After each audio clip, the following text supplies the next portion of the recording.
Vamos continuar no nosso segundo vídeo sobre a revelação geral de Deus. Nós já vimos, uma breve recapitulação, que o argumento cosmológico, ou seja, o argumento lógico que diz que Deus é o criador do cosmos, do mundo, fala que o mundo, na primeira opção, poderia ter sido criado do nada.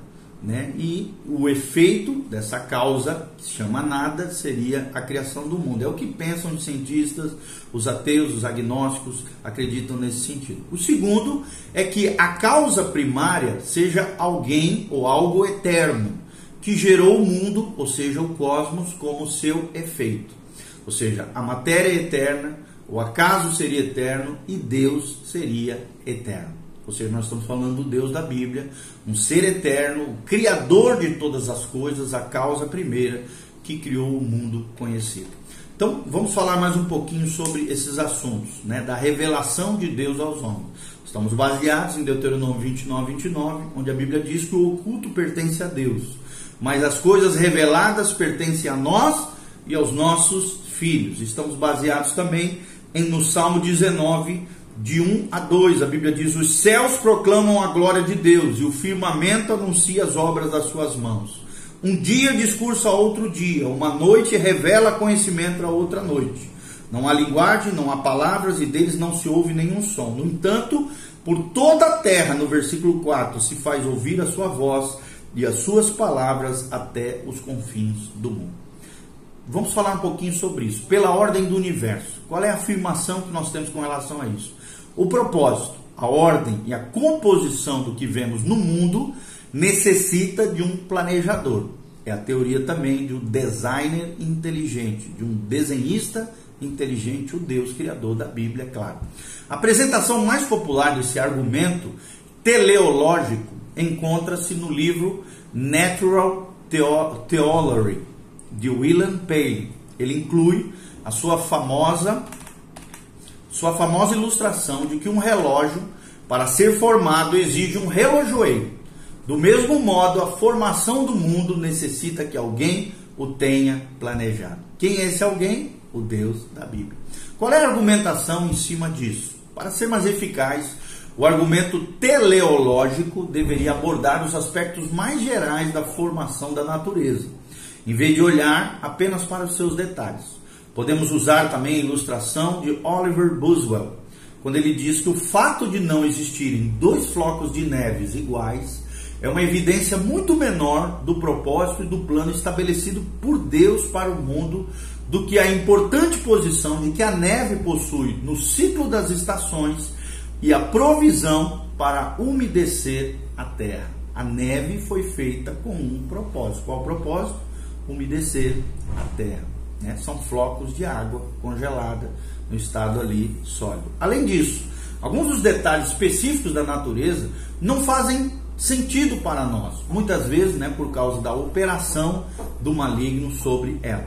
Mas a imagem geral que possuímos revela ordem e planejamento em toda a criação. Ou seja, uma ação aleatória jamais poderia ter produzido uma organização tão complexa como a que observamos no mundo criado por Deus, no cosmos criado por Deus, ou seja, na natureza criada. Nós vemos ordem e planejamento. E aí nos remete ao quê?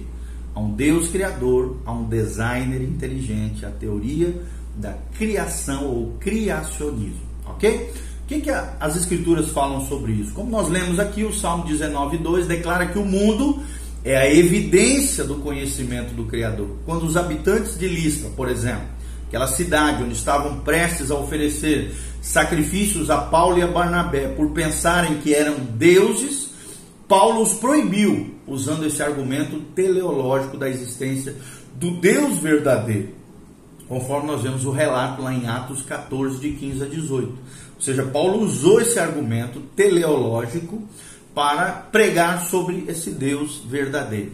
A natureza apresenta o ciclo das estações e a dádiva que é a chuva, que nós conhecemos como graça comum, que traz o quê? Fartura, traz alegria, provisão à humanidade.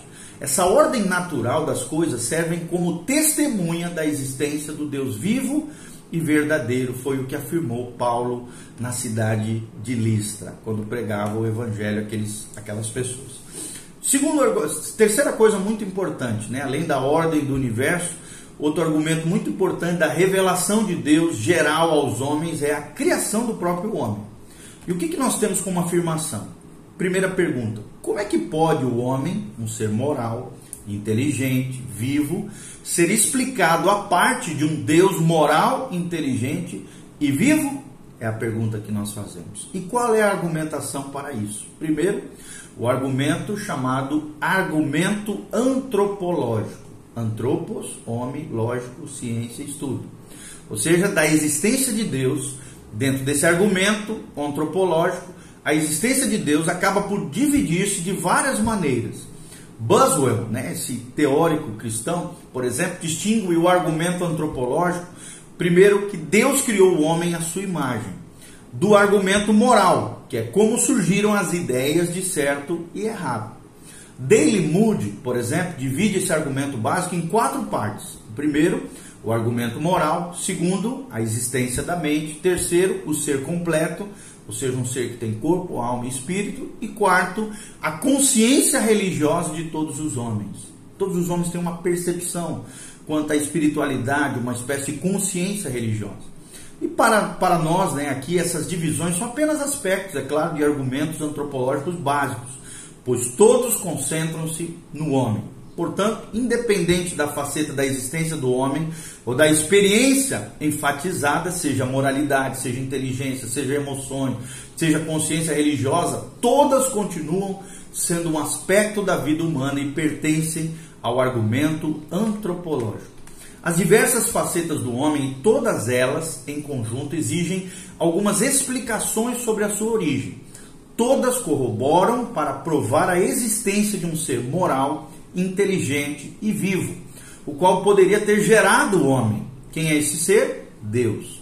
Ou seja, forças materiais inanimadas ou inconscientes dificilmente poderiam ter gerado o homem.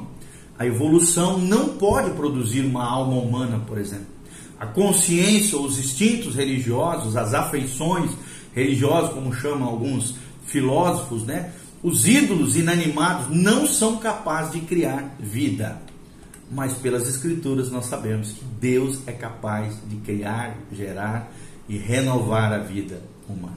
O que as Escrituras dizem sobre isso? O salmista declarou, né? Aquele que fez ouvido, acaso não ouvirá?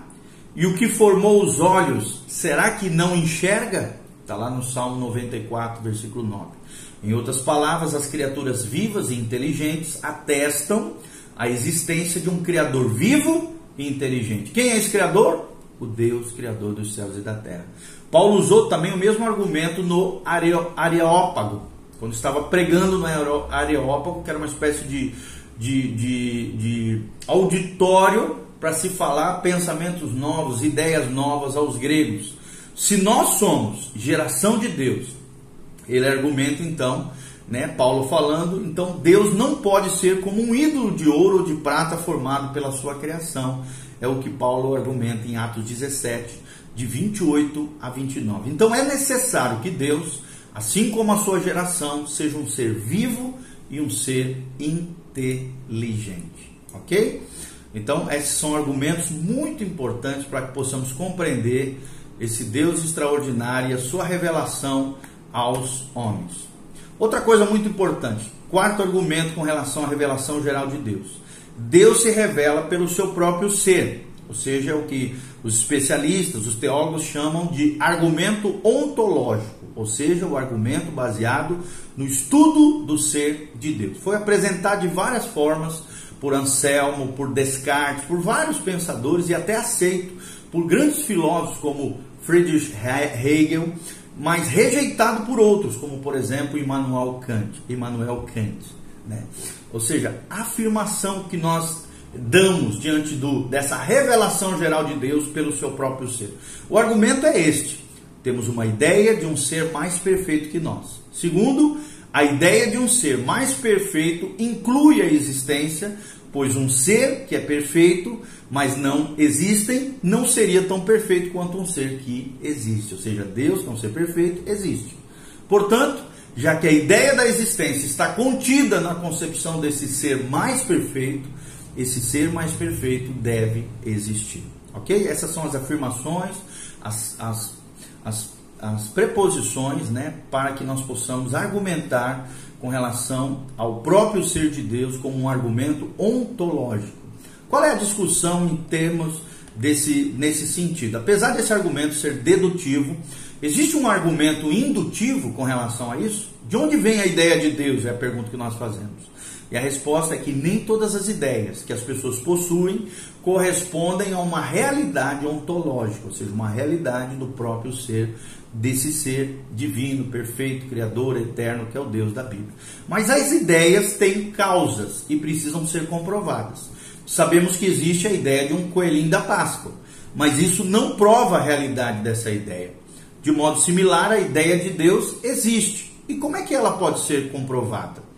Esse é o aspecto indutivo do argumento ontológico. Ou seja, a questão é que essa ideia não pode ser explicada com dados não teístas, ou seja, com dados fora daquilo que os teístas, tá? Não é ateístas, é teístas, aqueles que creem em Deus, dão como afirmação ontológica, ou seja, baseado nas Sagradas Escrituras, na palavra de Deus. Qual é o conteúdo da revelação geral que nós estamos falando? Existem passagens bíblicas que são relevantes, que nos mostram com autoridade o que podemos aprender dessa revelação geral de Deus aos homens. Isso não é o mesmo que dizer que todos vão entender todas ou algumas dessas coisas, mas foi o que Deus comunicou utilizando vários meios pelos quais a revelação geral se manifesta. O primeiro deles está lá no Salmo 19:1. A sua glória, ou seja, a glória de Deus. Segundo deles, desse conteúdo geral da revelação, o seu poder para realizar a criação do universo. Também nós encontramos no Salmo 19, versículo 1. Terceiro, a sua supremacia, seu poder supremo, né? Romanos 1:20 fala sobre isso. Quarto, a sua natureza divina, um Deus com natureza divina, um Deus único, verdadeiro, um Deus todo-poderoso, também está lá em Romanos 1:20. Quinto, seu controle providencial de toda a natureza criada, está lá em Atos 14:17. Sexto argumento, a sua bondade, está lá em Mateus 5:45. Sétimo argumento, a sua inteligência, está lá em Atos 17:29. E oitavo argumento, a sua existência, está lá em Atos 17:28. Qual é o valor dessa revelação geral que nós estamos abordando e falando aqui? A revelação geral de Deus a todos os homens. Ao determinarmos, né, o valor da revelação geral, as pessoas ocorrem dois riscos. Primeiro, superestimá-lo. Ou, o outro risco, subestimá-lo. Ou seja, alguns dão a impressão de que tudo que é revelado por intermédio da revelação geral prova a existência do verdadeiro Deus da Bíblia. Isso parece superestimar seu valor. Outros, por outro lado, não dão valor a isso, mas estão igualmente errados, pois a Bíblia não reflete o uso desses argumentos. Mas então, qual é o valor adequado com relação à revelação geral? Primeiro, por que Deus se revela aos homens? Para mostrar a graça de Deus. O primeiro argumento é para mostrar a graça de Deus. Ou seja, o fato de Deus não ter retido sua graça após a primeira rebelião ou as posteriores por si só já é graça. Graça comum, graça de Deus. O fato de ele não ter parado de se comunicar com a humanidade após as pessoas terem dado as costas para ele não é algo insignificante também. Pelo contrário, é extremamente relevante. A sua graça contínua é revelada através das Escrituras e da história humana, porque ele continua usando a revelação geral como um meio para que as pessoas conheçam algo a respeito do Deus verdadeiro. Alguns são afetados positivamente por essa graça comum, mostrando a evidência da moralidade, e muitas vezes buscando mais dessa verdade e encontrando nessa busca o próprio Deus. Segundo motivo, né, o argumento por que dessa revelação tremenda de Deus aos homens, a revelação geral, para colaborar com o argumento do teísmo. Teísmo são aqueles que acreditam em Deus. Seria pretensão, né, dizer que esses argumentos sobre a existência de Deus provam a existência do Deus da Bíblia. Ainda que muitas verdades a respeito de Deus sejam reveladas por intermédio da revelação geral, muitas coisas importantes jamais serão reveladas com a utilização desses meios. Porém, as questões levantadas pela revelação geral e as respostas que apresenta, ou seja, o teísmo apresenta, apoiam as declarações do próprio teísmo, em oposição, por exemplo, ao ateísmo, ao agnosticismo e ao evolucionismo, que são três teorias contrárias ao Deus da Bíblia, ok? Existem, claro, outras. Para o terceiro argumento, do porquê da revelação geral. O terceiro argumento é para condenar com justiça os que a rejeitam. Ou seja, quem rejeita a revelação de Deus aos homens são condenados com justiça, com juízo por parte de Deus. Essas linhas de evidência colocam sobre o homem e a mulher não regenerados, que não nasceram de novo, a responsabilidade de darem alguma resposta a Deus. Deus intencionava que as pessoas fossem capazes de perceber que uma explicação mecânica, ateísta e irracional é inadequada para explicar esse mundo totalmente integrado e com várias facetas do próprio homem. Ou seja, a humanidade deveria responder, reconhecendo que deve haver um ser vivo, poderoso, eterno, inteligente e sobrenatural por trás de tudo isso. E existe, é o Deus da Bíblia. Se os homens não fazem esse reconhecimento mínimo, porém fundamental, em vez disso dão as costas, abraçando o pecado e apresentam outros argumentos, outra explicação, então Deus estará sendo justo se rejeitá-los e não lhes oferecer mais verdades a respeito disso. Ou seja, a rejeição do que foi revelado na revelação geral é suficiente para uma condenação justa por parte do Deus moral, Criador dos céus e da terra.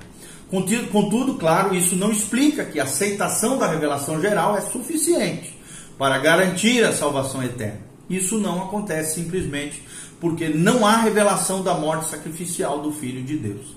Se o que eu disse, se aquilo que nós estamos dizendo aqui parece levantar uma dupla questão, tudo bem, não há nada inerentemente errado com o fato de uma ideia ser dupla, desde que os dois aspectos abordados sejam justos, sejam bíblicos, sejam coerentes, e nesse caso ambos são. Ou seja, Deus providenciou antes da fundação do mundo um cordeiro para ser sacrificado pelo pecado. Portanto, apenas a revelação geral não poderia salvar. Obter a salvação fora do cordeiro seria uma provisão injusta, mas não condenar aqueles que rejeitam a revelação durante a sua peregrinação na terra também seria incoerente para um Deus santo. Então, a rejeição das verdades da revelação geral traz justa condenação toda vez que isso ocorre. Imagine que um aluno bem intencionado procure um colega de classe que precisa de R$1.000 para pagar as mensalidades da universidade e lhe oferece R$10 com preocupação e amor, sendo isso tudo o que possui. Mas o outro aluno pega a nota e joga no chão, dizendo com deboche: de que me adianta essa quantiazinha insignificante? Assim que a obrigação teria o aluno, diante dessa atitude de desdém do colega, de empenhar-se para providenciar uma ajuda ainda maior? Será que não seria um desprezo, um desdém desse colega que recebeu? Contudo, se fosse capaz de lhe dar os R$1.000, alguém o acusaria de ser injusto com o aluno necessitado?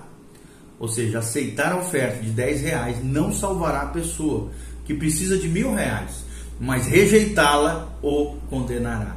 Não devemos nos esquecer de que a maioria das pessoas que já viveu na terra acabou rejeitando a revelação de Deus por meio da natureza. E essa revelação veio com zombaria e a substituição deliberada de Deus por suas próprias divindades equivocadas.